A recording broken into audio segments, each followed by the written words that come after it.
Só pra gente testar o som. Se tiver.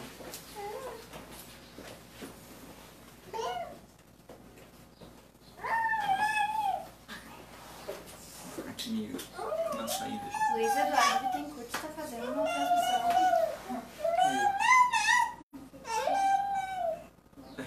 Tô sabendo. Você testa o som aí pra gente, né? Enfim. E o violãozinho? Toca esse violãozinho aqui. Cavaquinho. Não vai dar muito certo. Ai, tô sem internet. É quase o ukulele. Deixa eu... E aí, gurizada? Como é que tá? O som tá bom? Alguém se pronuncia? Tem um atraso na live. A gente não estava no esquema. O que tem? De capaz, de Cristo. Bata aqui. Não. O que é isso aqui? Preste certinho. Aí. Show de bola. Certo. Então. Como é que tá o som? Deve tá bom. Não deve estar. Deve dar uma... Vamos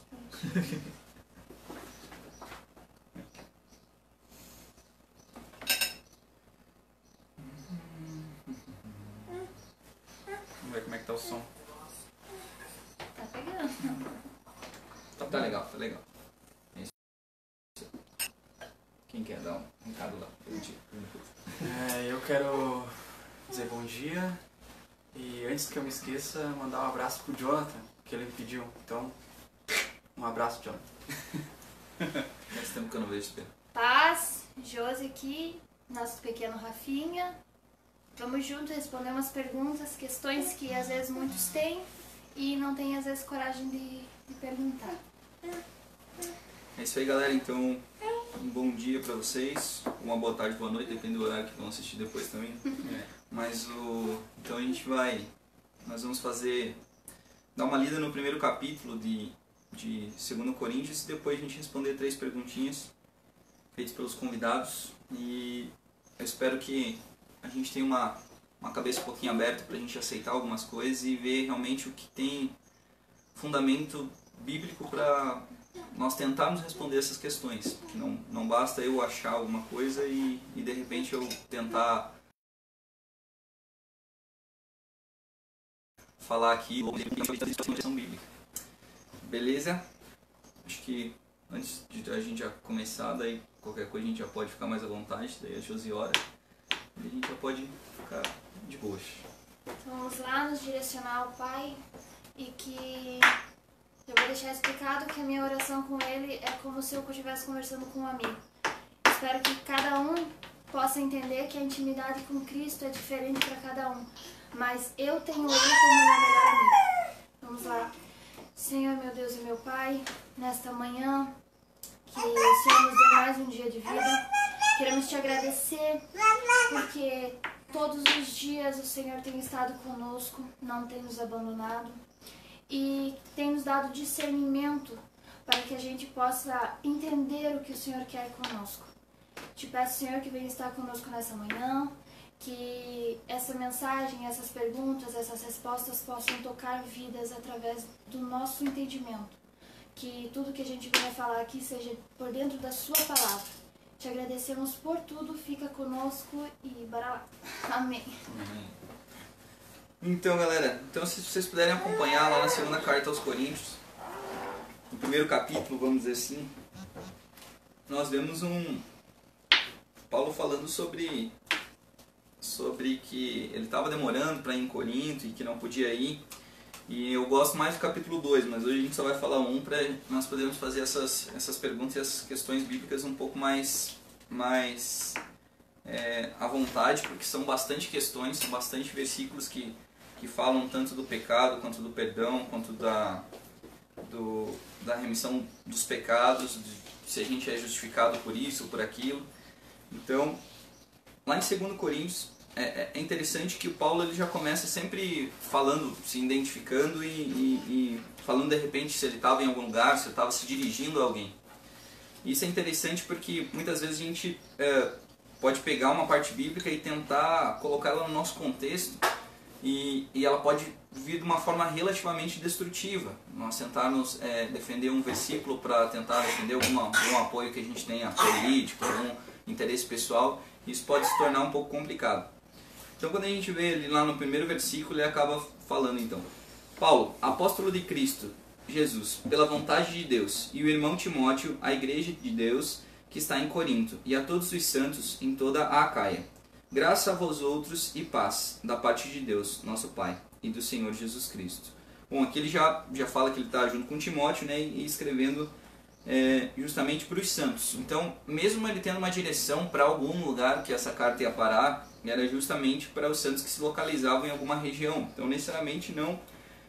naquela época não existiam tantas, vamos dizer assim, tantas pessoas se denominando isso, denominando aquilo.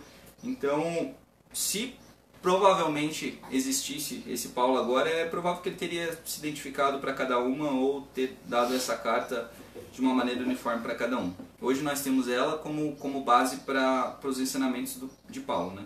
Pelo menos o que ele escreveu, o que ele viveu e o que ele acabou corrigindo. Então essa segunda carta já é um reflexo da primeira, então algumas coisas ficam um pouquinho mais claras nessa segunda carta. Quando nós continuamos no versículo 3, ele reforça, vamos dizer assim, a ação de graças e o conforto, vamos dizer assim, divino que nós temos em Deus. O versículo 3 ele fala assim: Bendito seja o Deus e Pai de nosso Senhor Jesus Cristo, o Pai de misericórdias e Deus de toda a consolação. É Ele quem nos conforta em toda nossa tribulação, para podermos consolar os que estiverem em qualquer angústia com a consolação com que nós mesmos somos contemplados por Deus.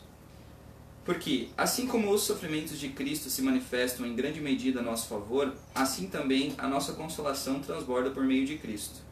Mas se somos atribulados, é para o vosso conforto e salvação. Se somos confortados, é também para o vosso conforto, o qual se torna eficaz, suportando vós com paciência os mesmos sofrimentos que nós também padecemos.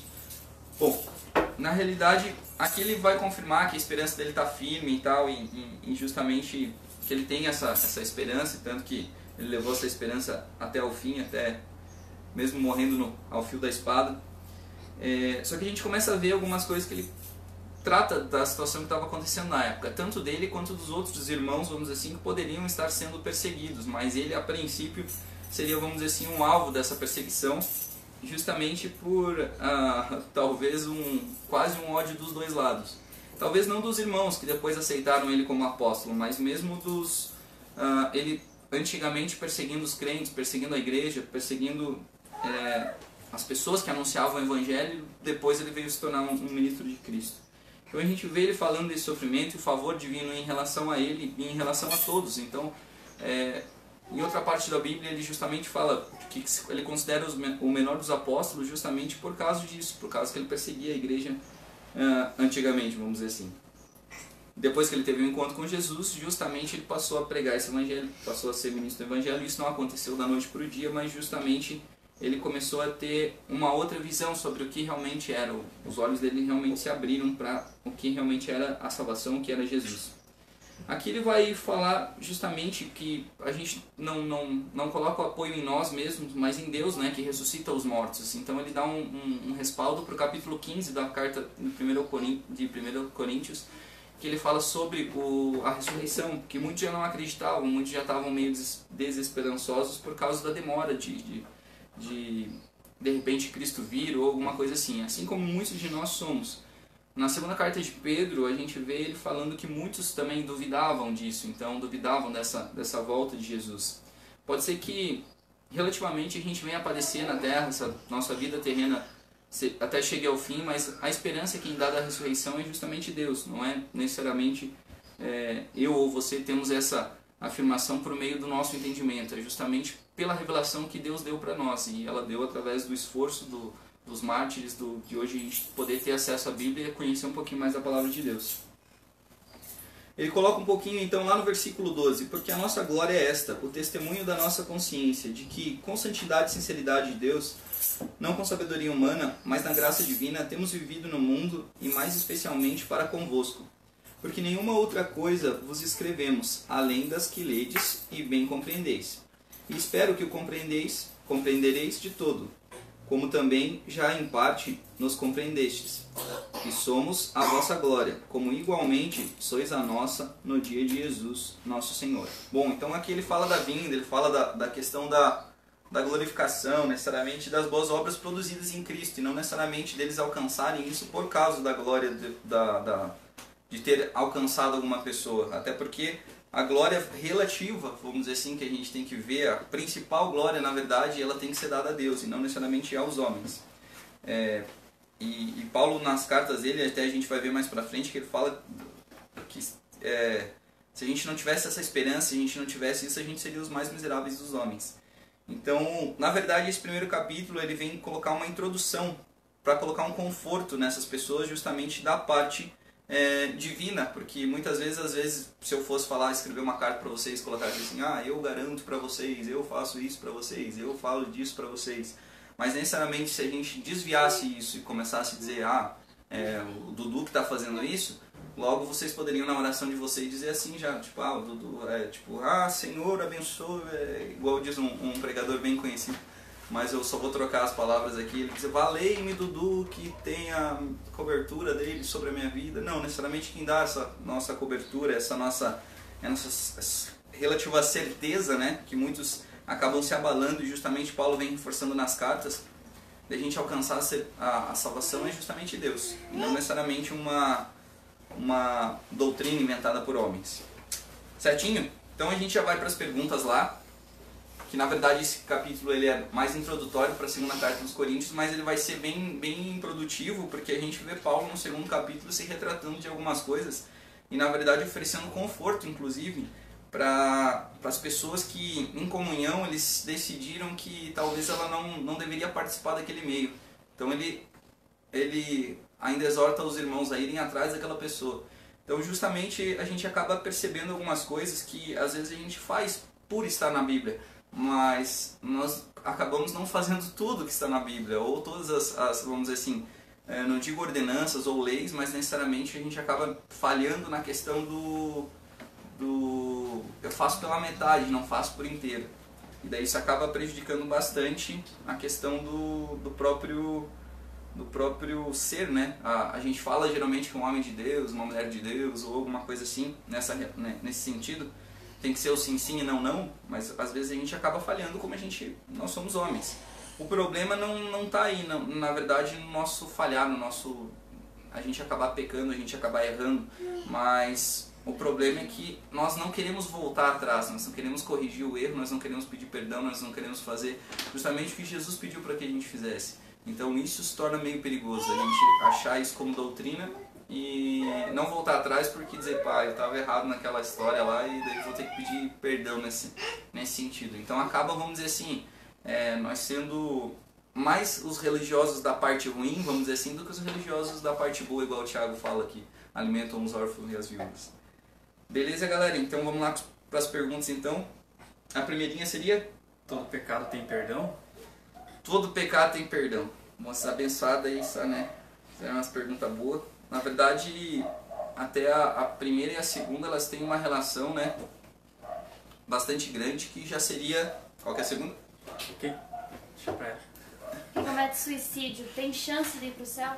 Na verdade, só engrenando aqui, a gente pensou nessas perguntas já pelo fato das pessoas que pecam, que erram e tem aquele orgulho ou medo de pensar assim, será que Deus vai me perdoar? E muitas vezes acaba não voltando atrás pelo medo do que os outros vão dizer, não pelo que Deus vai fazer, porque Deus tem a misericórdia de acolher, mas a gente fica pensando assim, será que Deus vai me perdoar porque eu fiz tal coisa?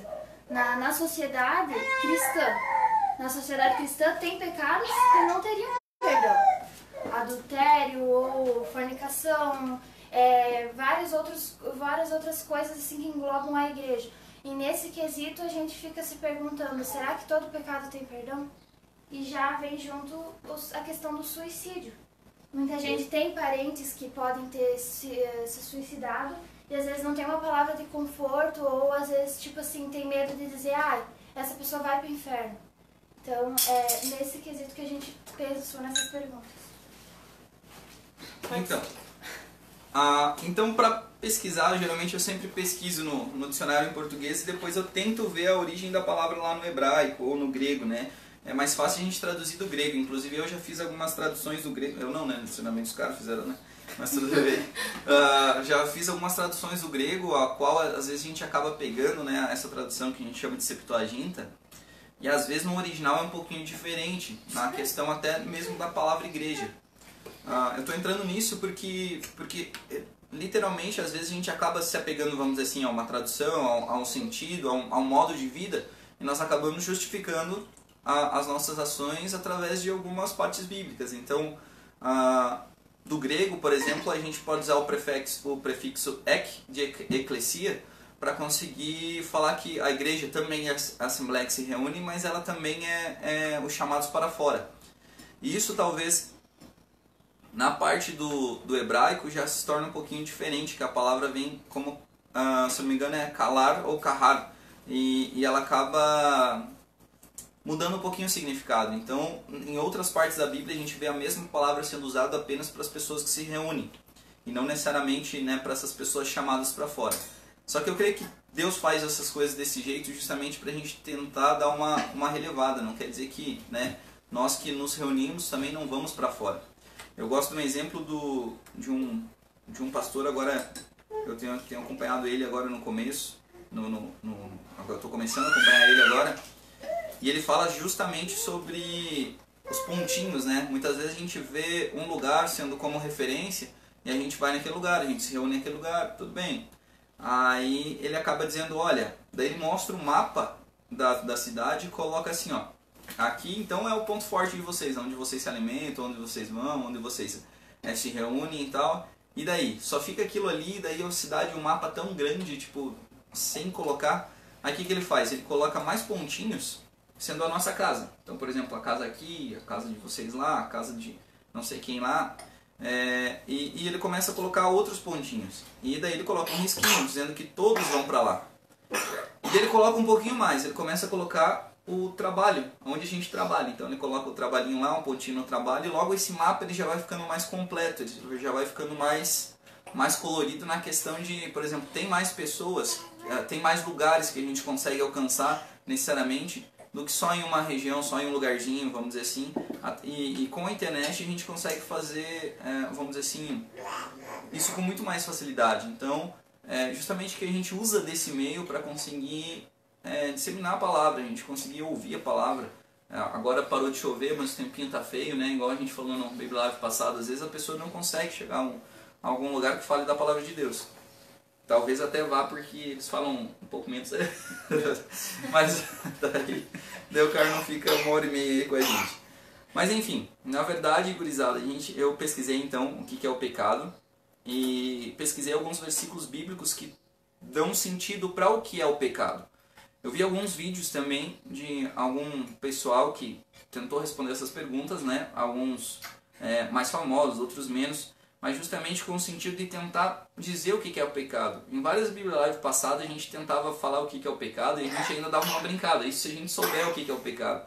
Mas ficava num sentido mais ou menos de que, por exemplo, na nossa cultura, principalmente brasileira, muitas das coisas eram consideradas pecado, ou tudo é considerado pecado. E às vezes a Bíblia, dependendo da gente tirando um versículo meio distorcido, a gente diz que o que não provém da fé é pecado. Então a gente tem que cuidar com o que a gente fala e com o que a gente está pegando aqui.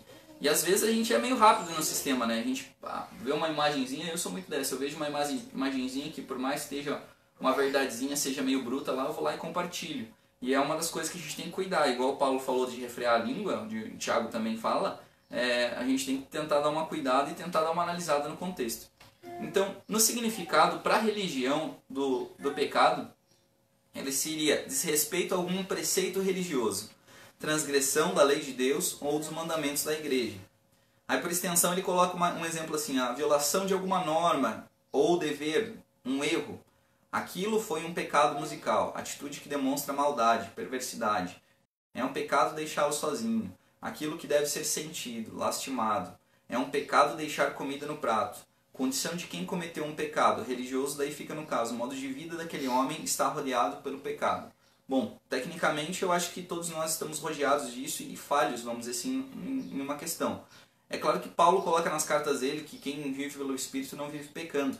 Mas o que é esse pecado? Bom, quando a gente olha uma afirmação de Paulo aos Romanos, no capítulo 6, no versículo 23, ele escreve: pois o salário do pecado é a morte, mas o dom gratuito de Deus é a vida eterna em Cristo Jesus, nosso Senhor. É interessante que ele acaba, dentro de um contexto, tentando falar das pessoas justamente que vivem pela carne e vivem pelo Espírito. Que seria um modo de falar que agora que nós somos renascidos de Deus, nós seguimos um outro caminho. Talvez a gente até tenha, vamos dizer assim, a chance de não escolher o mal. E mesmo assim, Jesus fala com as suas palavras que nós, mesmo sendo maus, a gente consegue dar boas coisas, por exemplo, aos nossos filhos. E não se torna que a gente é ruim demais. A pessoa que mesmo não sendo crente em Jesus, obviamente, ela sabe fazer o bem.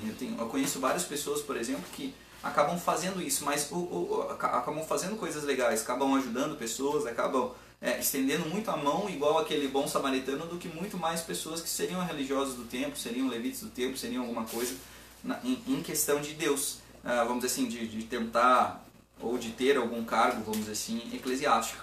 Isso acaba chocando um pouco e escandalizando um pouco o fato de nós nos limitarmos a isso. Na questão de, por exemplo,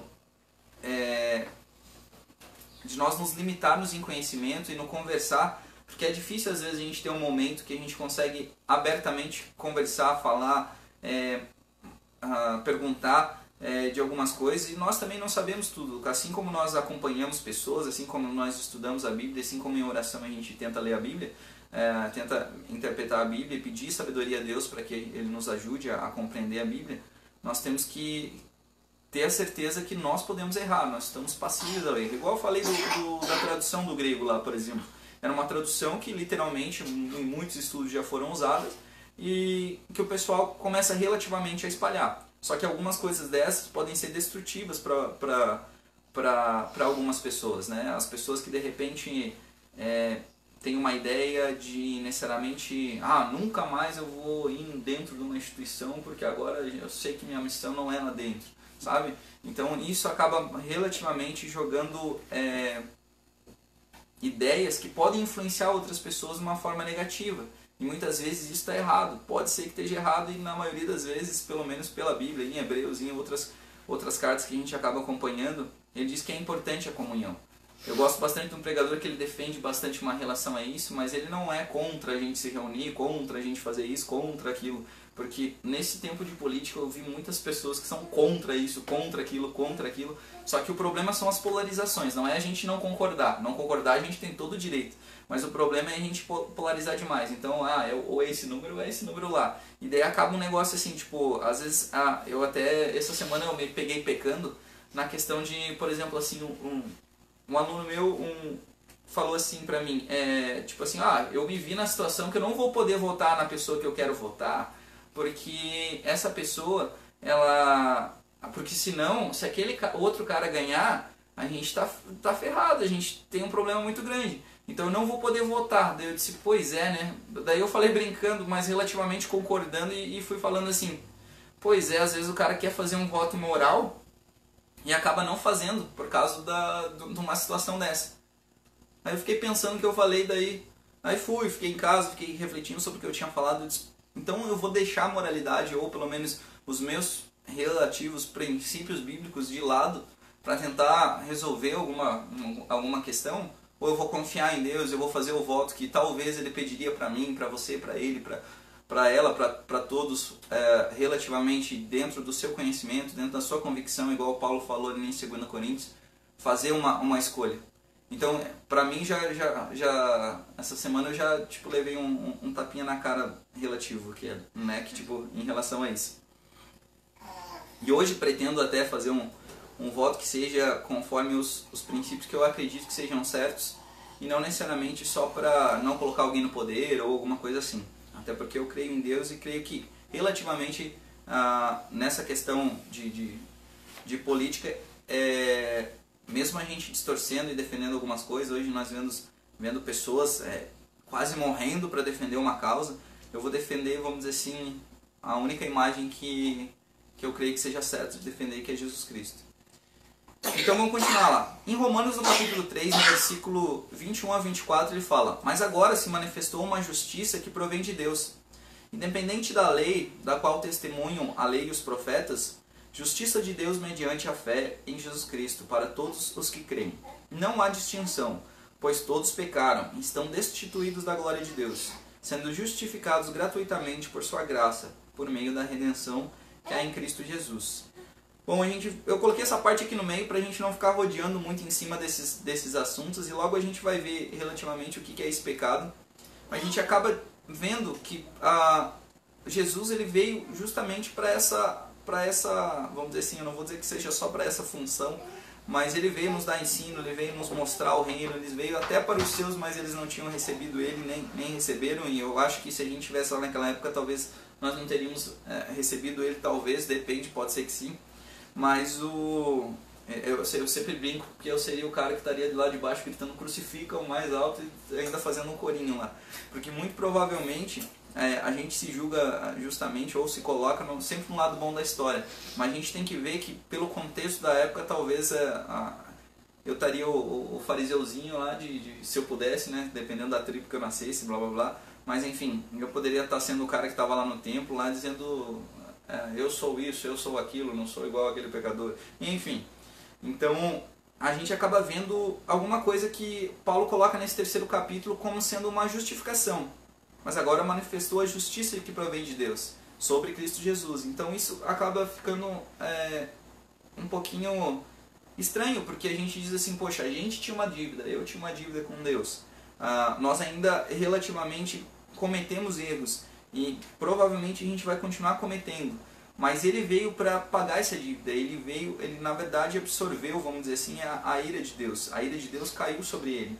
E é isso que Paulo dá ênfase nas cartas dele. Então a gurizada tenta distorcer esses versículos dizendo, então Deus é mau, Deus é não sei o que e tal. E às vezes a gente acaba distorcendo justamente o que é relativo da Bíblia mesmo, o que está escrito. Então a gente acaba vendo uma justificação gratuitamente, pela graça. E na redenção que há em Cristo Jesus. Então, se nós vivemos agora em Jesus, igual Paulo afirma, não há nenhuma condenação para aqueles que estão em Jesus. E justamente, mesmo que a gente venha cometer erros, quem vai interceder por nós vai ser justamente esse Jesus, esse advogado fiel, igual algumas traduções trazem. Quando a gente vai para o capítulo 8 da mesma carta, no versículo 25 ao 31, nós vemos, Deus o ofereceu como sacrifício para propiciação mediante a fé, pelo seu sangue, demonstrando a justiça. Em sua tolerância havia deixado impunes os pecados anteriormente cometidos, mas no presente demonstrou a sua justiça, a fim de ser justo e justificador daquele que tem fé em Jesus. Onde está então o motivo de vanglória? É excluído. Baseado em que princípio? Na obediência à lei? Não, mas no princípio da fé. Pois sustentamos que o homem é justificado pela fé, independente da obediência à lei. Deus é Deus apenas dos judeus? No caso agora uma pergunta, né? Deus é Deus apenas dos judeus? Ele não é também o Deus dos gentios? Sim, dos gentios também, visto que existe um só Deus, que pela fé justificará os circuncisos e os incircuncisos. Anulamos então a lei pela fé? De maneira nenhuma, ao contrário, confirmamos a lei. Aqui Paulo vem colocar mais um assunto, ele começa a colocar um pouquinho da lei, que talvez seriam os preceitos para que a gente alcançasse a salvação. Então a pessoa tinha que se circuncidar em tal dia. Alguns, os primogênitos, às vezes eram oferecidos nos templos para que trabalhassem nos templos, dependendo do jeito que estava acontecendo a vida de cada um, porque muitos dos trabalhadores em si daquela época, como eles tinham uma parte rural bastante grande, vamos dizer assim, uma parte agrícola, não da maneira que nós temos hoje, mas precisava das pessoas para trabalharem, então eles acabavam trabalhando nos negócios dos seus pais, ou não, né? Mas necessariamente a gente vê Paulo colocando até um motivo de a gente dizer assim, será que foi a gente que conseguiu? Onde é que está o motivo que a gente está se vangloriando? Nós não fizemos nada para isso. Quem fez justamente essa justificação foi o sacrifício de Jesus, e não necessariamente nós.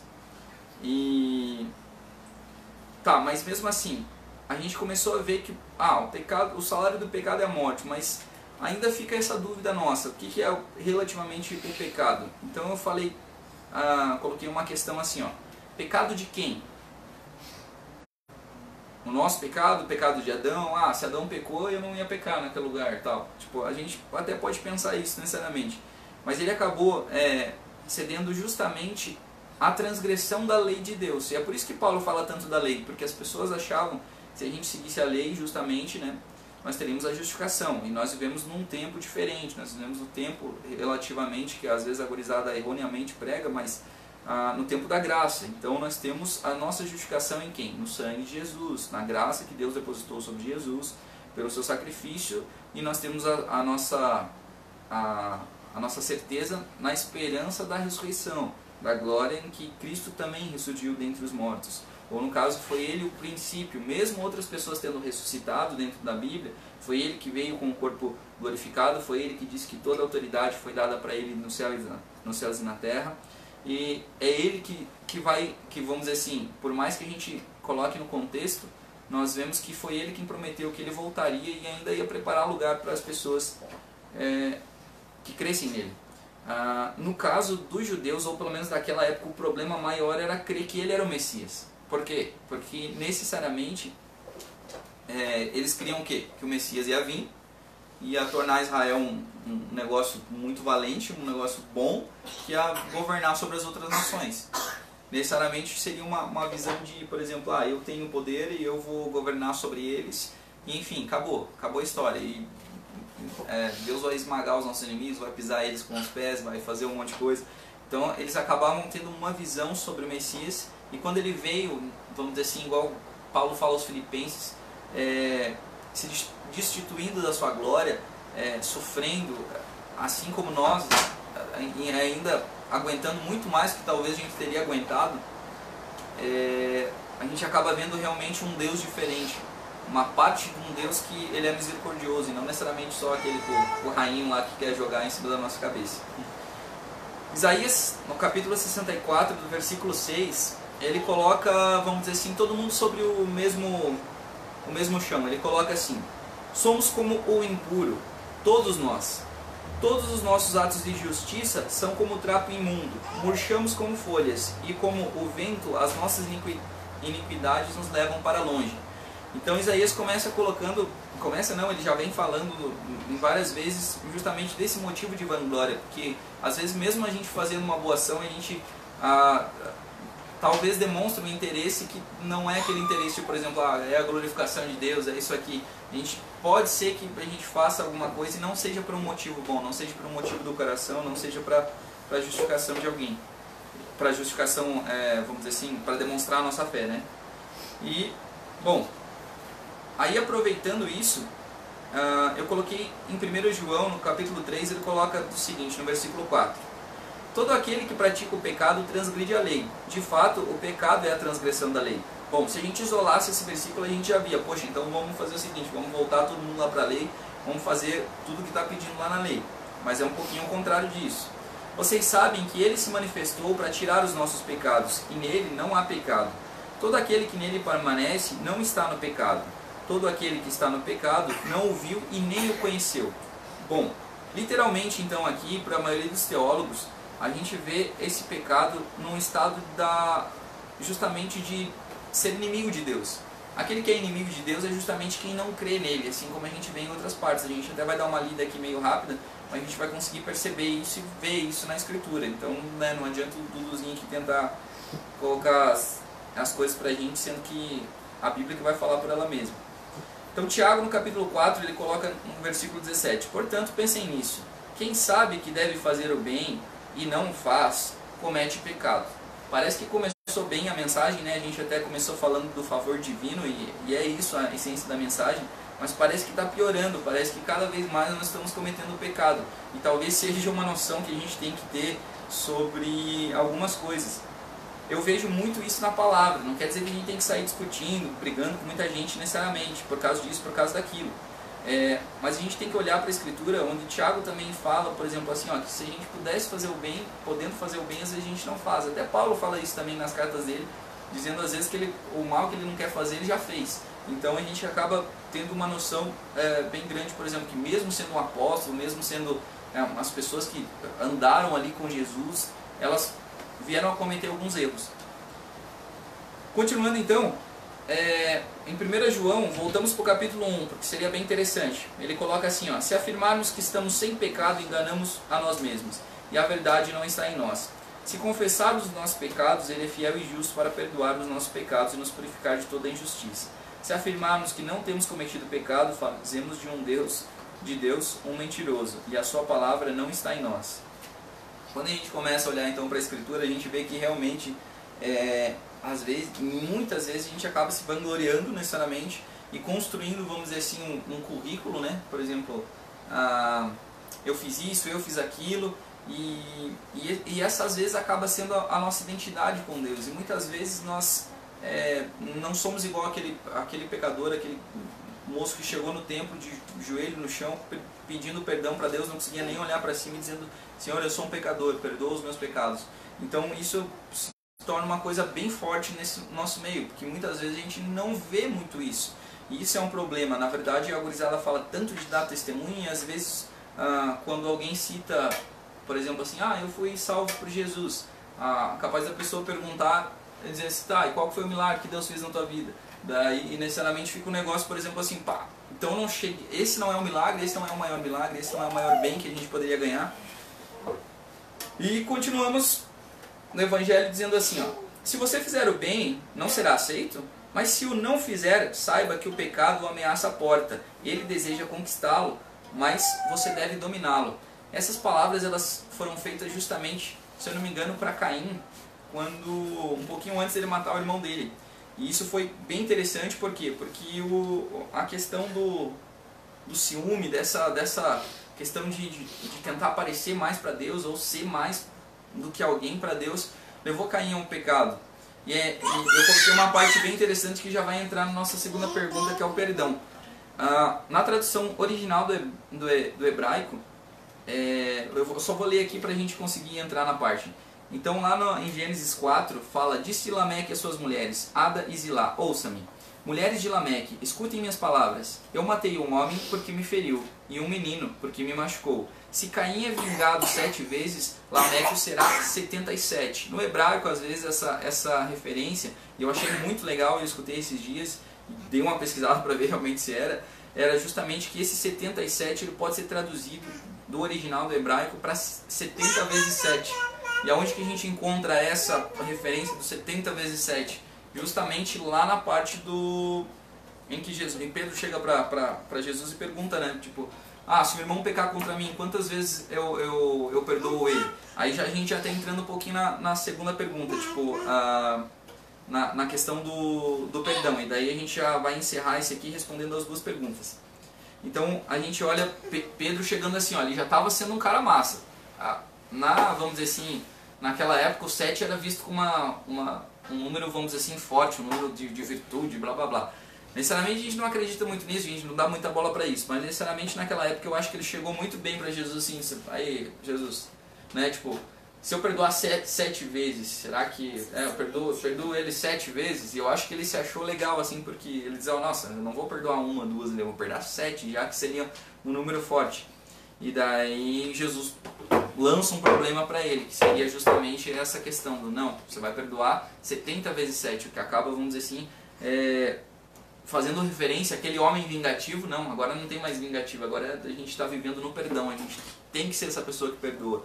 Vamos dizer assim, nessa questão a gente tem que ter essa noção de que se Jesus nos justificou, se Deus nos perdoou dos nossos pecados, a gente pode perdoar a pessoa do que relativamente ela fez. Eu sei que às vezes é difícil a gente perdoar alguma pessoa por alguma coisa, mas a gente vê os próprios exemplos das parábolas de Jesus. Na parábola em que Deus perdoou uma dívida muito grande de um homem, e quando a gente foi perdoar, e quando esse homem acabou saindo, o rei lá da época, né, foi mais ou menos o exemplo que que Jesus deu na época, aí ele falou justamente da parte do que, por exemplo, Deus perdoou muito dele, e quando ele achou um conservo que devia muito pouco para ele, ele foi lá e jogou o cara na prisão e tal, e Deus ainda coloca como tivesse levado aquele homem para dentro do castelo, vamos dizer assim, e perguntado para ele, poxa, eu te perdoei uma dívida tão grande, você não perdoou uma pequenininha do teu conservo, do teu, vamos dizer assim, estão no mesmo nível? E aí ele fala, vamos dizer assim, relativo a um julgamento. É a única parte, uma das únicas partes que eu vejo Deus julgando, vamos dizer assim. Ele fala um julgamento para os homens dizendo assim, servo malvado, porque não perdoaste teu conservo, eu não te perdoarei. E aí se torna uma parte forte disso. Então Paulo, algumas escritas de Lucas também falam, perdoem para ser perdoados, que são justamente as palavras de Jesus. E eu sei que provavelmente isso vai se tornar muito difícil. Bom, fazendo essa ponte com 70 vezes 7, a gente volta lá para a primeira pergunta. Só para abrir um parênteses, tá? Para quem tem dúvida, 70 vezes 7 não é por dia, é assim por minuto. Dá 490 vezes, né? Tem que perdoar o irmão por minuto, tá? Então, para não ter dúvida, tem que perdoar seu irmão sempre. E é engraçado que a dívida que por exemplo, essa do conservo que é colocada na Bíblia é que fala do talento, que seria uma quantidade muito grande. Seria o cara que, por exemplo, roubou o mensalão lá e tava com aquele dinheiro lá. E daí o cara 100 denários, que daí seria mais ou menos o pagamento de um dia de trabalho, dependendo do trabalhador comum. Poxa, dava 3 meses e o cara tava devendo pro resto da vida. Um estudioso, ele fez uma questão de quantos dias que ele deveria, de tantos talentos que ele devia, de quantos dias que ele precisava trabalhar. E nem se tivesse 4 gerações de filho ele conseguiria pagar aquela dívida. E às vezes, né, tipo, nessa questão foi bem contundente justamente nessa questão de, por exemplo, poxa, realmente a dívida que Deus pagou é enorme, não tem nem como a gente mensurar, né?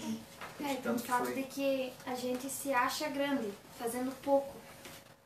Esse é o errado. A gente faz alguma coisa para Deus e a gente já se acha que a gente fez pela vida inteira.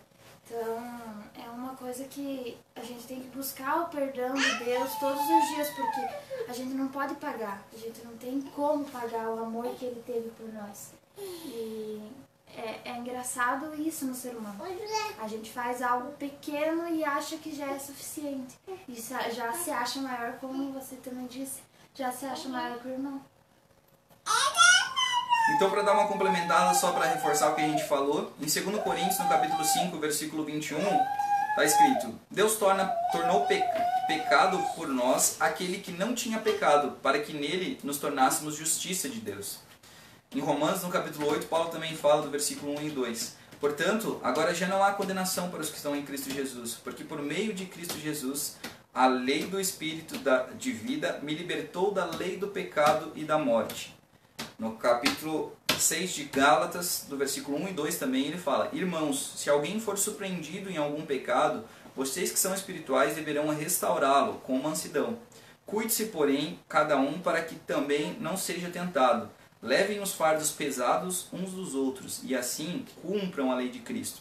É interessante que tanto em Romanos quanto em Gálatas, ele vai citar inclusive para os Gálatas uma parte, se eu não me engano, no capítulo 3, que ele fala em sensatos Gálatas, vocês estão enfeitiçados, porque eles estavam voltando para aquela história de precisava circuncidar para fazer isso, para fazer aquilo.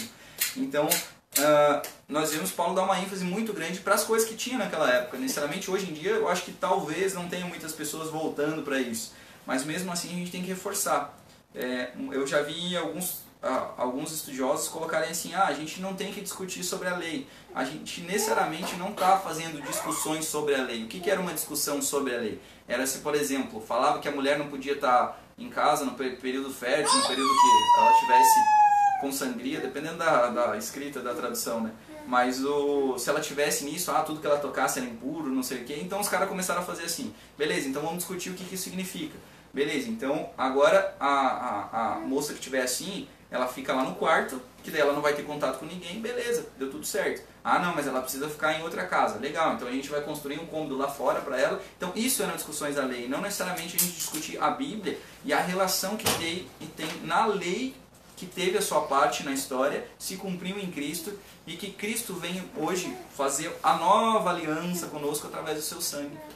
E de Deus, né, que depositou sua graça. Na verdade, hoje também a gente não vai tentar explicar a parte sobre a Trindade, né? mais uma hora a gente vai tentar dar uma conversada sobre isso. Uma conversada, né? Bom, então a gente pega e vê assim, o que é esse perdão então? Poxa, Deus nos perdoou desse pecado. Então eu coloquei aqui para reforçar para aquela parte que a gente citou, né? De 70 vezes 7, está lá em Mateus, no capítulo 18, no versículo 21 e 22. Então Pedro perguntou, né? Se aproximou e perguntou a Jesus: Senhor, quantas vezes deverei perdoar o meu irmão quando ele pecar contra mim? Até 7 vezes? Jesus respondeu: eu digo a você, não até 7, mas até 70 vezes 7. É engraçado que ele coloca justamente, às vezes a gente fica numas partes do final e do início, mas eu gosto das do meio geralmente, porque sempre tem alguma coisa falando. Então ele fala assim, ó, Senhor, quantas vezes deverei perdoar o meu irmão quando ele pecar contra mim? Aqui o pecar não está necessariamente num sentido de... Ele já está no sentido de errar, quando o irmão errar contra mim. E é engraçado a gente pensar nisso, porque, por exemplo, assim, a gente pensa, poxa, os caras estão andando com Jesus. Os caras estavam lá na mesa com Jesus. Os caras iam para um lugar, iam para o outro, não sei o que e tal. E ele me aparece com uma pergunta dessa. Tipo, pô, eu achei que os caras lá eram perfeitos. Pô, os caras estavam, né, outro nível, vamos dizer assim, andando com Jesus. E leva algumas coisas interessantes a gente pensar. Tanto que, mesmo a gente tendo o Espírito Santo dentro de nós, ou nós sendo o templo do Espírito Santo, nós podemos entristecê-lo. Mas nós já vamos chegar lá. Em Marcos, no capítulo 11, versículo 25 e 26, ele fala assim: e quando estiverem orando, se tiverem alguma coisa contra alguém, perdoem-no, para que também o Pai Celestial perdoe os seus pecados. Mas se vocês não perdoarem, também o Pai que está nos céus não perdoará os seus pecados. E aqui nota essa questão que a gente estava falando também dos pecados em outra parte bíblica que a gente vê, está escrito lá em Marcos. Em Efésios, no capítulo 4, versículo 32, sejam bondosos e compassivos uns para os outros, perdoando-se mutuamente, assim como Deus os perdoou em Cristo. Aqui a gente já começa a ver um sentido no pecado, que nosso perdão ele realmente tem que vir, porque Deus perdoou o indesculpável em nós, e a gente tem relativamente uma dívida. Igual perguntaram para Lutero uma vez, você sente que você foi perdoado? E ele fala assim, olha, mesmo eu não sentindo isso, eu sinto que eu tenho que fazer alguma coisa, mas não como sacrifício para ele me perdoar, que eu já sei que já fui perdoado, mas necessariamente eu tenho que amar ele em gratidão. Até João, por exemplo, ele coloca justamente, a gente ama ele porque ele nos amou primeiro. Bom, continuando. Em Colossenses, no capítulo 1, versículo 13 e 14, coloca: pois ele nos resgatou do domínio das trevas e nos transportou para o reino do Filho amado, em quem temos redenção, a saber, o perdão dos nossos pecados. Bom, então a gente coloca assim aqui a gente viu algumas coisas que falam sobre o pecado, viu algumas coisas que falam sobre o perdão, e a gente vai fazer essa relação junto aqui. Então, existe algum pecado sem perdão? O suicídio poderia ser algum deles, por exemplo, que daí seria já essa parte. Eu vejo muitas pregações, hoje em dia nem tanto, mas eu já vi muitas falando sobre isso. Em Mateus, no capítulo 12, no versículo 31 e 32, fala: portanto eu vos digo, todo pecado e blasfêmia se perdoará aos homens, mas a blasfêmia contra o Espírito Santo não será perdoada aos homens. E se qualquer disser alguma palavra contra o Filho do Homem, ser-lhe-á perdoado.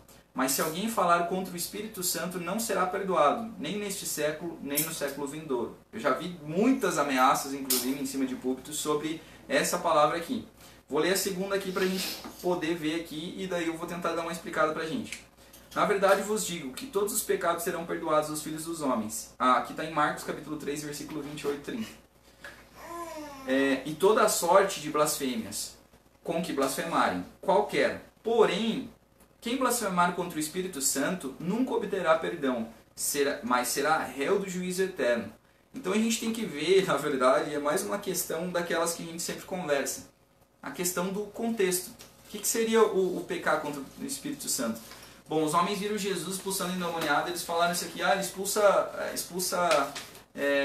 está expulsando por Beelzebul. Ele deu uma referência, vamos dizer assim, a Satanás, né? Assim como os vários nomes que já tinham naquela época, hoje a gente tem alguns novos, né? Vamos dizer assim, a gente inventa. Às vezes dá uns apelidos, né? Eu só dou apelido para quem é meu amigo.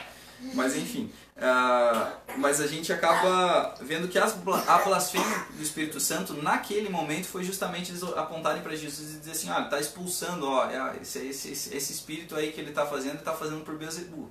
E aqui que vem o juízo. Na verdade não entra aqui. O juízo de Jesus, por exemplo, entra para eles falando assim, a casa dividida, ela logo perece. E eu quero deixar essa reflexão para vocês. Onde a gente, num momento, a gente vive uma crise existencial da igreja. ela existe, ela tem boas ações, ela faz boas coisas, mas talvez a gente esteja desviando o foco. Às vezes a gente estejamos até se desviando por outras coisas. E no sentar e conversar sobre alguma coisa, sobre algum versículo, sobre alguma parte bíblica, a gente acaba não fazendo isso. Então, para mim chega de ameaças nessa questão, porque justamente, às vezes a gente até pode assustar os homens. Mas tem algum outro pensamento sobre isso? Na teologia, a gente vê essa parte do pecado contra o Espírito Santo, justamente a resistência ao Espírito Santo, e as pessoas não aceitarem Jesus. Agora apareceu um vídeo no Face, em algumas outras redes sociais, do Papa falando sobre o perdão do pai do menino que era ateu. É um vídeo bem forte, assim, ao qual ele perguntou se o pai dele estava no céu, porque o pai dele ele era ateu, mas ele batizou os filhos dele. E o Papa faz algumas perguntas para as pessoas que estavam lá naquela volta, se Deus abandona os filhos dele, se Deus faz isso, se Deus não faz aquilo. E eu vejo, vamos dizer assim, uma questão de, por exemplo, Jesus coloca algumas questões que a gente deveria analisar com um contexto um pouquinho mais apurado. Por exemplo, ele fala que quem fazer algum desses pequeninos tropeçar, era melhor que amarrasse uma pedra e se jogasse no mar. E esse pequenino que tropeçou, será que ele não vai oferecer perdão? Então são umas questões que a gente tem que procurar tentar entender. E outra, a principal que eu acho, na verdade, a gente até pode pegar algumas coisas pela revelação, tentar endireitar o nosso caminho pela palavra de Deus e tudo, mas a gente tem que pensar nesse Deus bom e justo. A justiça de Deus, ela justamente se exerceu aonde? E nós não somos justiça de Deus, então às vezes a gente acaba... eu não vou afirmar para você que a fé em Jesus, quem não tem fé em Jesus será salvo. Talvez a salvação que fala na Bíblia é justamente essa, da vida eterna. Mas quem julgará vai ser Deus, não vai ser eu. Eu só posso falar o que está na Bíblia, ou o que é descrito na Bíblia. Não posso dizer colocar mais uma vírgula, ou colocar mais um ponto nisso aí. Eu não posso dizer mais do que isso. Mas eu peço encarecidamente, principalmente para os meus amigos que são... os que eu convivo da fé e os que também não convivo, tenham mais paciência nessa questão. Nós não podemos ressaltar questões e criar questões em cima, porque seria a mesma coisa que a gente vê as pessoas fazendo em cima da Bíblia, criando coisas em cima da Bíblia que às vezes não tem. Mas eu creio num Deus bom que Ele perdoa e que Ele realmente é o justo juiz. Porque às vezes a gente vive numa vida que parece uma santidade literal assim, e a gente está igual aos fariseus. A gente está revestido de uma capa bonita, é uma religiosidade ruim, e às vezes por dentro a gente é igual esse copo, se a gente não lava a mão para pegar no copo, mas é porque, poxa, a gente limpa o exterior do copo, a gente limpa as mãos, mas o dentro do copo está sujo. E isso é uma coisa que Jesus já veio para acabar naquela época, e às vezes, infelizmente, por causa da nossa carne, nós vamos ressurgindo ou dando uma ênfase e criando coisas em cima disso. E isso é uma coisa bem perigosa de se fazer. Mas, para não tapar o sol com a peneira, aí eu trouxe mais umas partes assim. A maldade do homem, vamos dizer assim, eu coloquei aqui até umas barrinhas para ficar mais fácil de entender. É porque assim, nós não somos maus, nós não somos pecadores porque nós pecamos.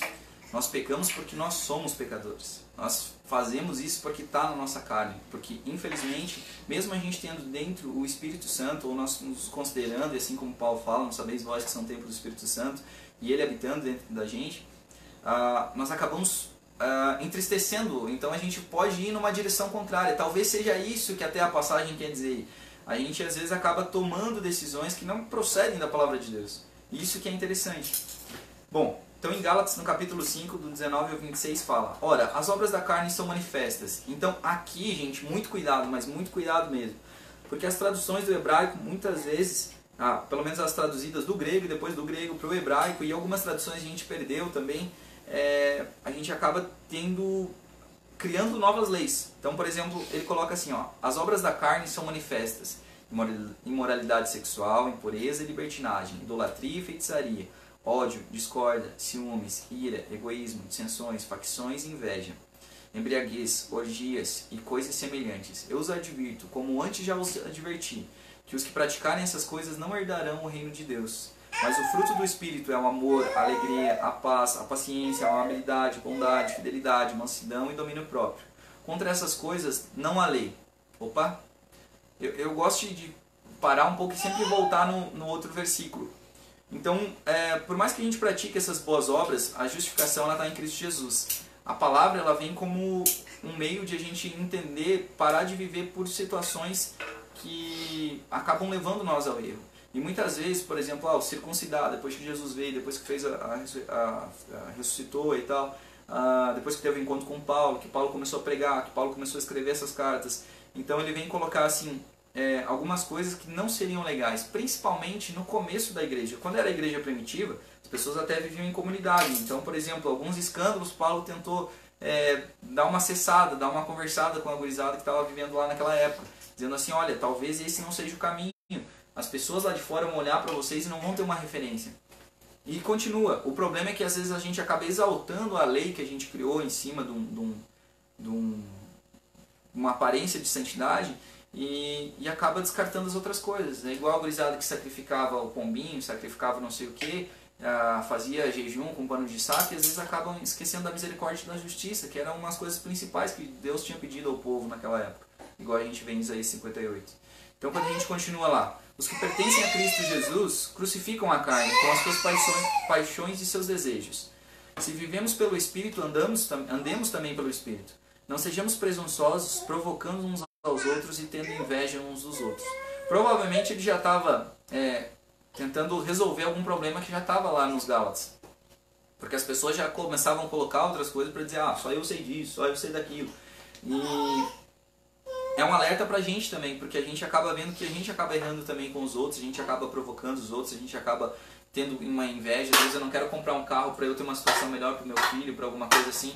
Eu quero às vezes ter um carro porque aquele carro lá é legal, aquele carro, por mais que seja um pouquinho de vaidade, não é um problema a gente comprar, mas o motivo errado pelo qual a gente vai fazer uma coisa pode ser algo a se pensar, né? Não quer dizer que a gente não vai ter um carro maior para dar carona pra galera. Não. O que você tava falando ali, tipo, as coisas que a gente faz de bem, não é o que a gente faz, é como a gente faz. Porque às vezes a gente não tá fazendo porque a gente ama a Deus, a gente quer, no caso, viver pra Ele. Não, a gente quer fazer porque a gente quer mostrar pro outro que a gente faz. Então é o motivo errado pelo qual a gente tá. Eu lembro uma vez que eu vivi uma situação legal assim, que às vezes é difícil a gente ajudar também. Às vezes a gente tenta ajudar a galera e a gente não consegue. Eu até nem gosto de falar muito assim, mas tipo, uma vez eu encontrei um moço e eu disse, cara, tem que fazer alguma coisa pra esse cara aí. Daí dei uma conversada com ele, comecei a conversar, daí perguntei quando que ele tinha comido e tal, dei uma ajudada nele e tal, e daí... Mas foi interessante que o que ele comeu, o que ele falou, eu acho que ele ficou mais legal com o que ele conversou comigo do que com o que ele estava comendo, o que a gente estava comendo, o que ele estava tomando. E eu fiquei pensando ainda, tipo, apesar de ser uma experiência que a gente pode viver, de repente, no dia a dia, aí na vida, eu fiquei pensando, cara, mas e daí eu fiquei pensando, será que eu estou fazendo isso, cara, porque é pro Jesus mesmo? Eu fiquei pensando isso na minha cabeça, e por mais que eu estava querendo ajudar aquela pessoa e sabia que estava fazendo por algum motivo, eu fiquei pensando, velho, mas e se alguém me vê aqui? Daí eu já fiquei até me sentindo meio trancado naquela situação, se o cara vir me ver, ele vai dizer que eu estou fazendo isso para aparecer. E eu fiquei com medo até de fazer, vamos dizer assim, uma boa obra, uma boa ação, justamente por causa disso. Porque o que a gente vê, tipo, por mais que fosse, né, o que os outros iam dizer, mas necessariamente eu fiquei meio assim, tipo, cara, será que eu vou realmente fazer, eu estou fazendo isso mesmo porque eu quero ajudar essa pessoa? Mas enfim, continuando então, aí a gente já vai entrar nessa parte do suicídio. A gente vê em Apocalipse, no capítulo 21, no versículo 8, falando outras coisas. Por exemplo, mas quanto aos tímidos e aos incrédulos, e aos abomináveis, e aos homicidas, e aos que se prostituem, e aos feiticeiros, e aos idólatras, e a todos os mentirosos, a sua parte será no lago que arde com fogo e enxofre, o que é a segunda morte. Então a gente começa a olhar um pouquinho mais lá para o Apocalipse, que é a carta de revelação que a gente tem, o livro de revelação que a gente tem, visto por João, na visão dele lá, algumas coisas mais tensas. Então a gente diz, poxa, mas como é que a gente vai apresentar então, por exemplo, eu fiz algum pecado, eu fiz alguma coisa que às vezes é abominável. Então as pessoas ficam tirando os versículos sem realmente entender o contexto e para que aquilo estava sendo usado. Quando a gente vê a palavra como instrução, a gente acaba vendo a essência da palavra, a essência da mensagem. E mesmo assim a gente considera ela como tal, como ela está escrita. mas às vezes o sentido literal do que está sendo escrito pode estar querendo descrever outras ações que estão acontecendo nos outros versículos. Então quando a gente vê que algumas coisas elas são um pouquinho sérias, a gente também tem que dar uma atenção séria para entender o que está sendo falado. Então quando a gente vê lá em Apocalipse, no capítulo 21, o mesmo que diz, olha, Deus enxugará a lágrima de cada um, não haverá choro, não haverá pranto, não haverá sofrimento, não haverá dor, a gente acaba vendo algumas coisas que são fortes. E às vezes um homicida não é aquele que mata uma pessoa, o homicida é aquele que fez a pessoa literalmente, vamos dizer assim, perder a fé, a pessoa desistir do que ela estava fazendo, a pessoa fazer alguma coisa assim. Porque eu até falei pra Tati ali que ela faz psicologia, se eu não me engano. Às vezes a psicologia não tem até pelo menos na visão pastoral da questão da teologia, eles não veem a psicologia necessariamente como a solução dos problemas, mas o que vai levar ela a isso. Então o que vai levar também a gente a isso é justamente a gente sentar, a gente conversar, a gente ter essa noção de que a gente precisa estudar com mais seriedade a palavra de Deus. Se faltam estudos para essas partes bíblicas, faltam um monte. Na verdade, são poucas palavras que falam da revelação de Deus no Apocalipse e das profecias. Então, essas duas partes ligadas, elas ficam bem fortes na questão de, por exemplo, poxa, em um versículo ele está dizendo que, poxa, esses caras aqui não vão ser perdoados. Daqui a pouco diz, ó, vai ser criado um lugar que não vai ter choro, não vai ter isso, não vai ter aquilo. Então, na mesma parte que dá o juízo, ele acaba dizendo um perdão que, poxa, então, realmente, qual que seria esse pecado imperdoável, o que eu poderia fazer, o que eu não poderia fazer. Quando a gente olha para os 10 mandamentos, ou as 10 palavras, igual a gente fala, né? Igual a gente tem as traduções mais originais do hebraico, não assassinarás, não fazer isso, não fazer aquilo, ou matarás em si, depende da tua linha de pensamento. Mas até esses dias eu ouvi um amigo dizendo, é só a gente pegar os 10 mandamentos, é só a gente ver o que Jesus falou e vamos seguir isso aí. Tipo, e eu acho que em parte está legal, mas muitas coisas relativas dos mandamentos, eles foi dado para aquele povo numa época. Obviamente, quem ama seu próximo como a si mesmo, ama Deus, ele não vai matar, ele não vai roubar, ele não vai fazer isso, não vai fazer aquilo. Mas justamente algumas coisas a gente tem que ver que nós somos falhos e não arrotar essa santidade que às vezes nós não temos. Em 1 Coríntios 6, Paulo também fala algumas coisas assim. No versículo 9 e 10 ele fala: acaso não sabeis que os injustos não herdarão o reino de Deus? Não vos enganeis, nem fornicários, nem idólatras, nem adúlteros, nem efeminados, nem sodomitas, nem ladrões, nem avarentos, nem bêbados, nem maldizentes, nem roubadores herdarão o reino de Deus. E era justamente o que Paulo estava querendo falar. Ele estava querendo falar que, olha, as pessoas que continuam por esse caminho, elas literalmente essas nossas ações más, deliberadas, quem não vive pecando, por exemplo, igual ele coloca em outras partes da carta, ele coloca, olha, se nós somos nascidos de novo, nós vamos viver por Espírito.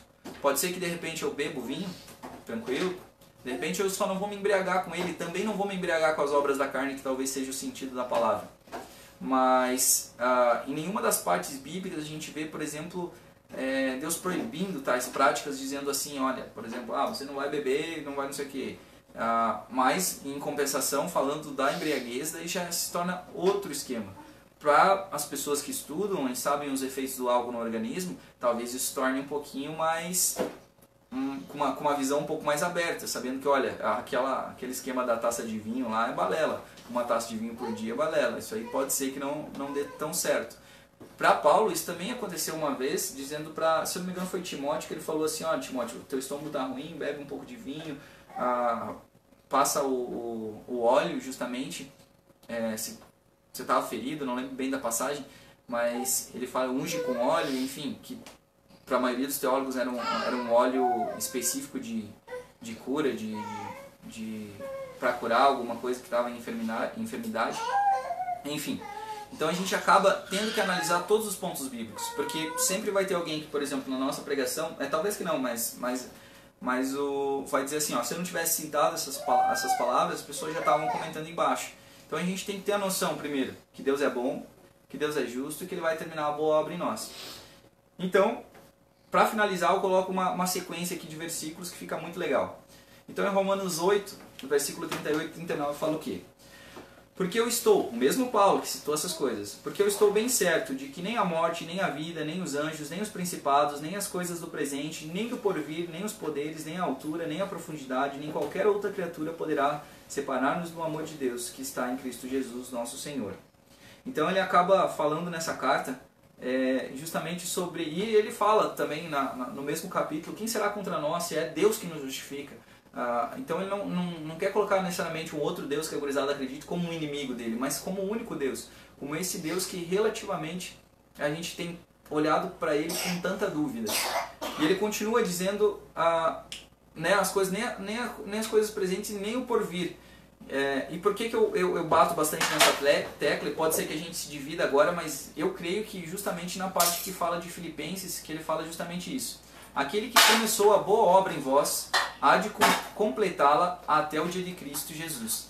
Então quem começou essa boa obra em nós? Foi nós, o motivo de nós nos gloriarmos, dizer assim, ó, eu sou o pai da fé de você, e agora, agora eu sou dono de você, ou eu sou responsável por você, ou é justamente aquele que começou a obra na pessoa, foi o ouvir pela palavra de Deus, foi o Espírito Santo que trabalhou, foi a pessoa que recebeu esse mesmo Espírito, a qual recebe-o inclusive por penhor da herança que ele tem dos filhos de Deus.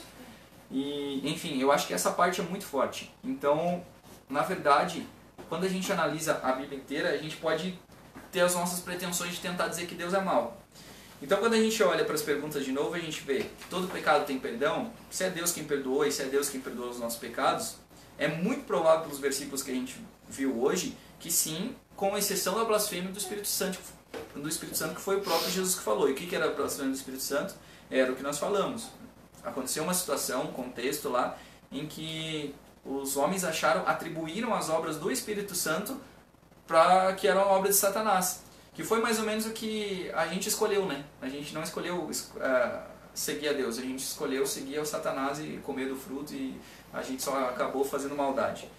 E o suicídio tem a chance de ir para o céu? Bom, a gente já colocou uma questão aqui até para a gente não ficar muito apertado, justamente da questão de, por exemplo, olha, quem vai julgar isso é Deus. E eu dou uma ênfase, até no passado, eu dei dando uma conversada com a gurizada lá, que é a nossa amiga, que estava na moda isso aí da gurizada fazer vídeo e dessas coisas e tal. E saiu bastante vídeos, não sei quem falando e tal, das igrejas diferentes, os caras mais renomados assim que a gente tem, pelo menos de acessos no YouTube. E eu vi bastante eles falando sobre isso. Mas um me chamou a atenção, porque ele falou que a alma que já estava afligida, a alma que já estava passando por necessidade, que talvez não teria uma palavra de conforto, talvez não tivesse o cristão que anda pelos becos, vielas, ou deveria pelo menos, para pregar a palavra de Deus, não estava pregando, não estava oferecendo conforto para essa pessoa. E essa pessoa acabou cometendo esse erro. E justamente, por exemplo, assim, remete ao nosso agir. Por exemplo, se eu não fiz o bem, eu pequei. Então, talvez eu seja pior do que o cara que fez isso. E isso não motiva você a fazer essa questão. Nós estamos justamente, igual a gente começou na segunda carta aos Coríntios, no capítulo 1, dando essa justificação divina que nós temos. Então, a certeza que nós temos hoje, a gente pode, por mais que está um dia chuvoso, a gente, vamos dizer assim, assumir um compromisso de vir aqui, de falar com vocês, de conversar com vocês, de tentar tirar esse peso que, às vezes, infelizmente, nós mesmos religiosos temos colocado às vezes no ombro das pessoas, e acaba sendo o que Jesus veio tentar eliminar com isso. E se a gente olha para suicídio como um pecado, como um ódio, como a coisa, a gente vê que realmente Jesus veio para um propósito, e ele veio e cumpriu esse propósito. Ele disse que estava consumada a obra dele, que seria a remissão dos nossos pecados. E nós continuarmos errando, nós só não vamos insistir nesse erro, mas pode ser que a gente cometa um erro, pode ser que nesse momento a gente esteja falando alguma coisa, talvez não condiga com a palavra de Deus. Eu creio que não, mas a princípio, se a gente está falando alguma coisa, sempre eu creio que Deus vai levantar alguém para falar alguma coisa, seja para nos corrigir, ou seja para anunciar a palavra, o verdadeiro evangelho que deveria estar sendo anunciado, que é a mensagem da cruz. Acho que disso é isso aí, né, desses dois. Como a gente estava falando, a gente até assistiu também alguns vídeos, não é a forma como a pessoa morreu, mas sim como a pessoa viveu. Então, não adianta de nada a gente achar que uma pessoa, porque ela tirou a vida dela, ela vai para o inferno. Muitas vezes a gente, por estar julgando, a gente já está fazendo mal e acabar de nós ainda no dia do juízo a gente ir pro inferno. Então a gente tem que parar com essa ideia de que a gente é o Senhor de tudo, a gente é o Senhor da verdade, a gente tem que julgar tais pessoas, aquela pessoa pecou, não quero mais nem ver essa pessoa na igreja. Muitas vezes não é o inimigo que está tirando as pessoas da igreja, da comunhão com Deus, às vezes é nós mesmos. Então o fato da gente olhar torto, o fato da gente não estender a mão quando a pessoa está precisando, a gente também está pecando. Então, é isso que a gente tem para nós. O único pecado que não tem perdão é a blasfêmia. Não estou falando para ir suicidar, pelo amor de Deus. Mas esse fato da pessoa que tirou a vida dela não é uma forma da gente deixar a pessoa mais calma. Eu tenho um parente meu que se suicidou. Mas é uma forma de você pensar como essa pessoa viveu. Você tem a certeza de que um dia ele pode sim estar no céu. Não é uma coisa que a gente dá o veredito, nós humanos damos o veredito. Não está na palavra. Mas eu acredito também que uma pessoa que se suicida, ela ainda tem uma chance de ir para o céu, dependendo o que ela fez antes, dependendo do coração dela, dependendo tudo ela e Deus. Então, nós não somos merecedores e nem podemos julgar ninguém. Que a gente possa amar mais e julgar somente a nós. Então, eu acho que dessas perguntas seria isso. Eu acho engraçado que... Engraçado não, né? Mas eu acho legal que Jesus, ele coloca as parábolas e ele coloca uma parecida. Não necessariamente com a pessoa que perdeu a sua vida por isso ou uma coisa assim.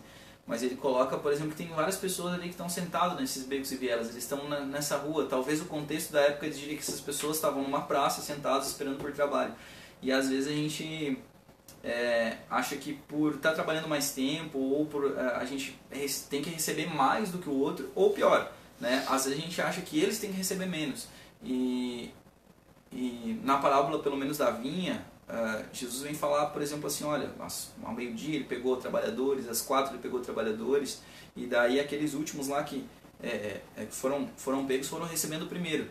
E daí eles receberam aquilo, receberam um denário que tinha sido combinado, e daí eu que cheguei na minha vez lá, que tinha começado, vamos dizer assim, no comecinho a trabalhar lá na vinha, cheguei já com toda, olha, vou receber mais.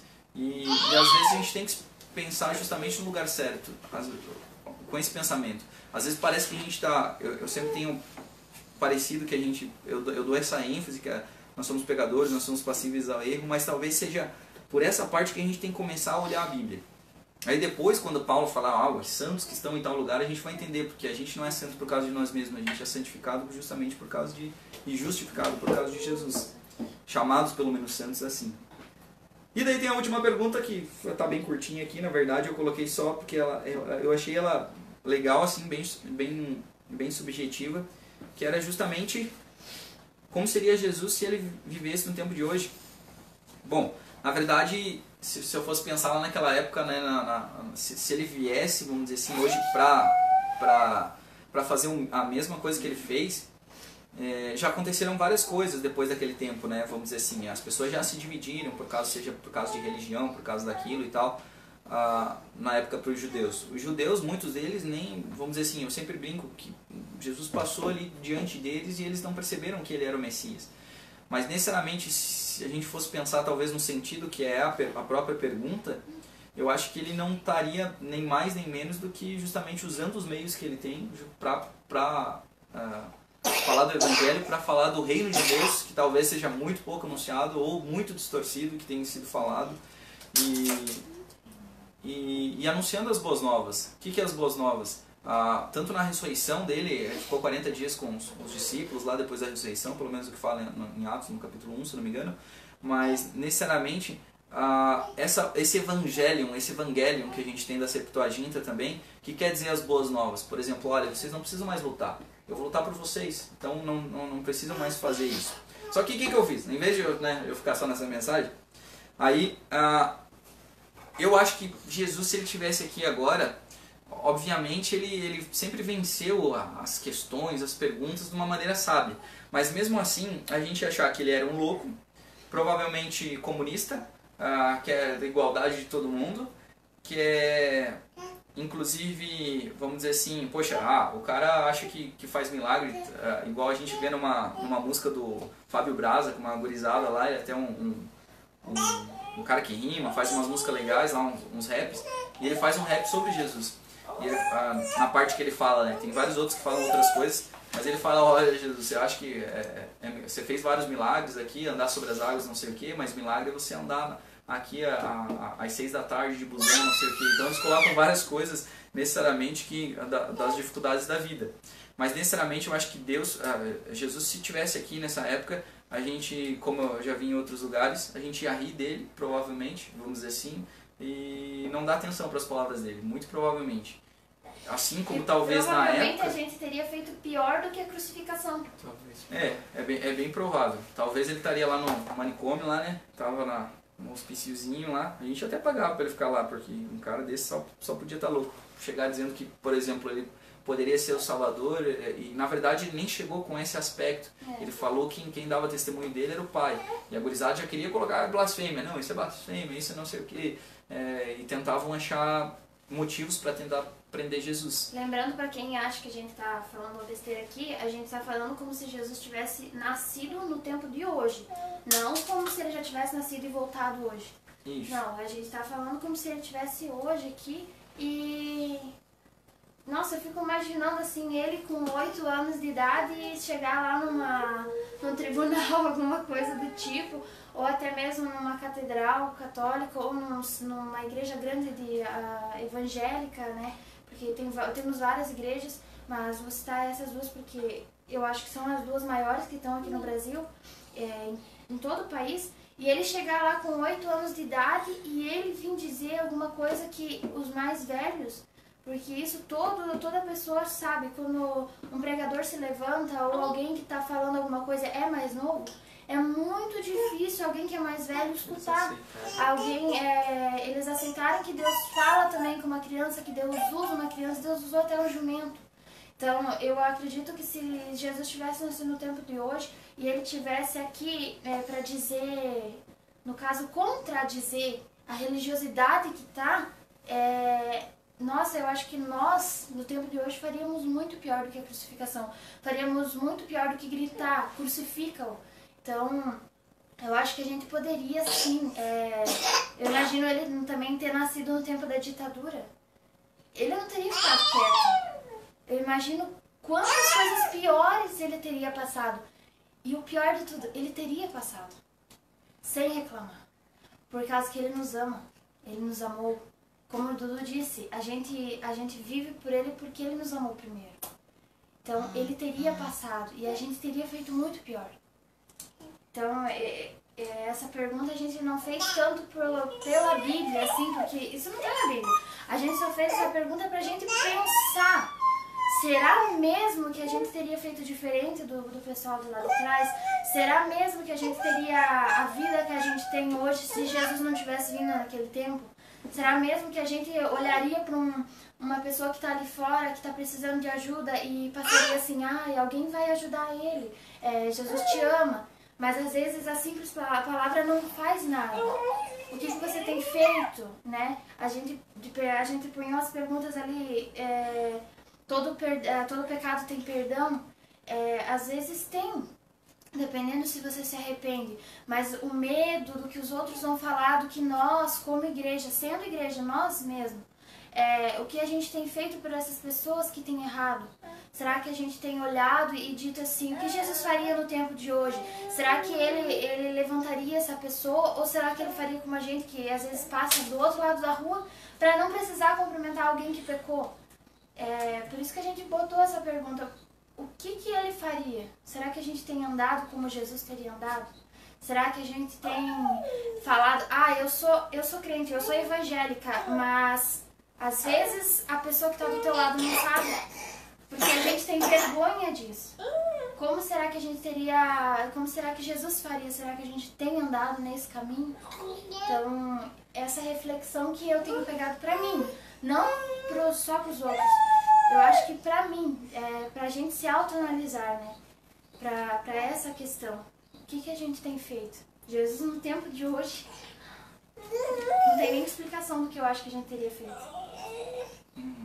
Eu tenho dito para as pessoas hoje em dia, tipo, na questão, às vezes eles perguntam, o que você é, necessariamente?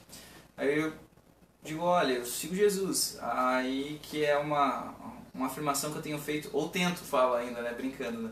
Mas eu falo mesmo, assim, pra gurizada, porque, assim, é justamente essa questão. A gente acha que, tipo, dando uma pisada, por exemplo, assim, eu levantei a mão, eu fiz isso, eu fiz aquilo, tipo, fui no templo, as pessoas oraram por mim, tipo, da noite pro dia, eu vou virar esse santão. E essa imagem que a gente tem que quebrar, não é de repente uma imagem que está construída de gesso ali. A imagem da idolatria, ela vai além de eu acreditar só numa pessoa, ou se eu acreditar só naquilo, ou se eu acreditar nisso. Às vezes a gente ama a si mesmo, igual está na escritura, de um jeito que, tipo, às vezes acaba distorcendo todo o restante dos ensinamentos de Jesus. Poxa, quem quer ser o maior vai ser o menor. Quem quer... se o teu inimigo pecar contra você, você vai orar contra ele, contra os que te perseguem, você vai caminhar mais uma milha, você vai dar outra face. Então leva a gente a refletir realmente do que é que Jesus nos ensinou e o que é que a gente tem praticado. Levando a questão do que você tinha falado no começo sobre os discípulos, eu acho que Jesus foi tão sábio na escolha dos 12, que a gente pensa assim, Jesus escolheu eles, mas nossa, um era pescador, outro era isso, outro era aquilo, um traiu ele, o outro negou ele. Então, eu acho que Jesus já pensou aqui na frente. Por que ele escolheu aqueles 12? Ele poderia ter pegado levitas, ele poderia ter pegado os maiores pregadores, os maiores, o chefe da guarda, não sei o que lá.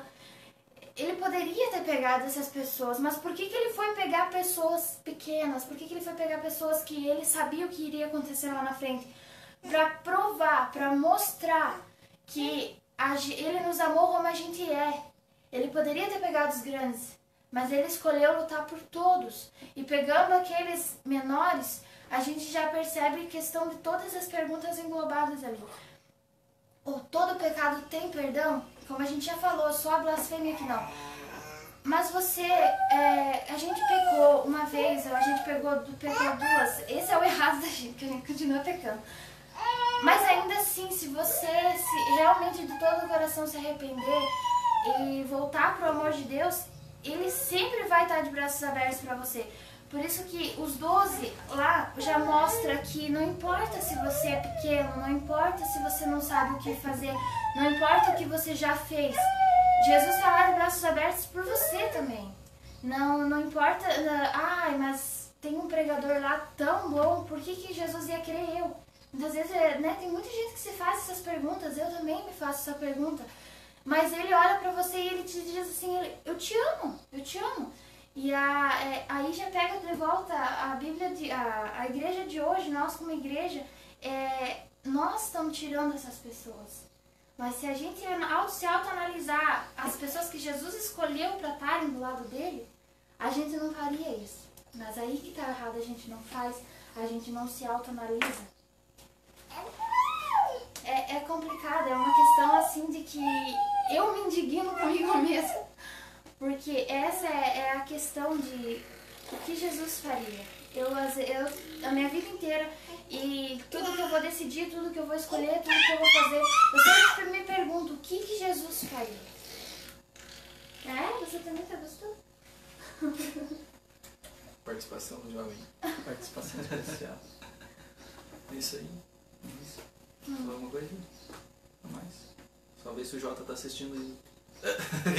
Daí Jotinha, né, que se chama? Jota. Bom, em si, galera, então a gente tentou preparar, eu tentei preparar também, a gurizada veio preparada, nós com uma mensagem que talvez fosse relativamente tirar esse peso que a gente coloca. Que às vezes a gente tem colocado sobre as outras pessoas ou que nós mesmos colocamos sobre os nossos ombros. Então, nós temos que compreender mais Deus como esse Deus bom, não esse Deus justiça da justiça que nós queremos impor sobre os outros, mas da justiça que Ele faz e que Ele nos transforma em justiça. Nós somos a justiça de Deus, nas palavras de Paulo.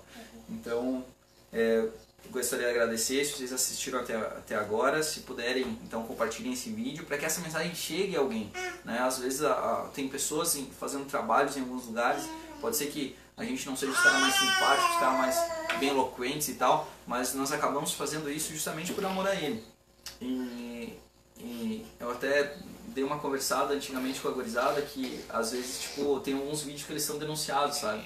E eles acabam saindo do ar. E eu tento baixar eles logo para justamente poder postar eles em outra rede social, porque... Só que o que eu fico no meu coração é que, por exemplo, assim, ó, se fosse eu nas antigas, eu poderia estar fazendo isso também. Eu poderia estar ou até pior. denunciando, comentando coisas, enfim, ruins, vamos dizer assim, não perguntas ou coisas e tal, mas justamente apontando o dedo sem perceber, vamos dizer assim, que eu estava perdendo de viver uma vida com Jesus, né? Mas enfim, é isso aí então, galera. Pode crer. Meu muito obrigado. Agora a gente vai... Mais uma vez, gente, não estamos fazendo apologia ao suicídio, tá bom? De Jesus jeito nenhum. te ama, não faça isso. A sua vida ainda tem muita coisa pela frente.